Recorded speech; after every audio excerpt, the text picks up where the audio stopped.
அவருக்கு ஆணவம் இருக்குது, அவருக்கு அப்படி இருக்குதுன்னு அவர் தமிழ்நாட்டை எவ்வளவு வளர்ச்சியா எடுத்துட்டு போறாரு தெரியுமா அம்மா? சொல்லுங்க. இன்னைக்கு நான் 4 வருஷமா பஸ்ல போறேன்னா யாராவது இது வரைக்கும் தமிழ்நாட்டுல பஸ்ல ஃப்ரீயா விட்டாங்களா? நீங்க அதை சொல்லுங்க. நீங்க பெத்த பிள்ளை 10 ரூபா தர மாட்டேன்றான். இதை 8ஆம் தேதியே 1000 ரூபாய் அனுப்பிட்டாரு. உடனே போய் எடுத்துக்கிறோம். நம்ம தேவைகளை சந்திக்கிறாரு அவரு.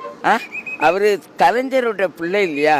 கலைஞர் என்ன சொன்னாரோ அதே மாதிரி பிள்ளை அதிகமாவே செய்யறாரு தமிழ்நாட்டு மக்களுக்கு. உங்களுக்கு தெரியாததாம்மா? சொல்லுங்க.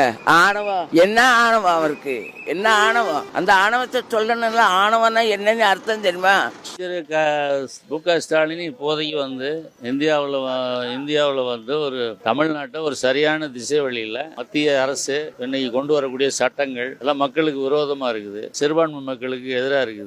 இந்தியாவில் வந்து பெரும்பான்மையும் சிறுபான்மையும் மோதவிடக்கூடிய ஒரு அரசியலை பிஜேபி செய்யுது. அதுக்கு எதிராக தமிழ்நாடு இருக்கு. தமிழ்நாட்டுடைய முதலமைச்சர் இருக்காரு. இவர் இருக்காருல்ல ஸ்டாலின், அவர் தான் முன்னுக்கு வரேன்னு சொல்லியிருக்காங்க. அவருக்கு தான் பண்றோம் எல்லாமே. நல்லது தான் பண்றாரு.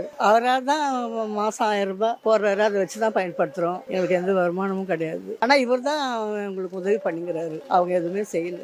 எடப்பாடி அதான் எதுவுமே பயன்படுறது. இப்ப இவர் தான் பண்ணிட்டு வர்றாரு எல்லாருக்கும். முதலமைச்சர் வந்து ஆணவமா இருக்காரு அப்படின்னு அவர் பேசுறதுங்கிறது அது வந்து ஒரு அரசியலுக்காக பேசுறாரு. முதலமைச்சர் ஆணவமாலாம் இல்லை. அவர் எதிரிகளுக்கு வேணா பதில் அப்படி சொல்லலாமே தவிர எடப்பாடி சொல்றதுல எந்த உண்மையும் கிடையாது. எடப்பாடி தான் என்னன்னாக்கா வேற வழி இல்லாம அவருக்கு போற ரூட்டே தெரியல. இப்போ யாரு பிஜேபியோட போறதா என்னன்றது.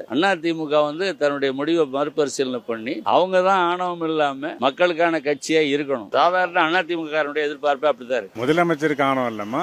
அப்படிலாம் இல்லைங்க. அவர் அப்படி சொல்கிறாருன்னா அவருடைய கருத்து அது மாதிரியா இருக்கும். அதை மக்கள் என்ன பண்ண முடியும்? எங்களை பொறுத்த வரைக்கும் முதலமைச்சர் நல்ல மனுஷன்.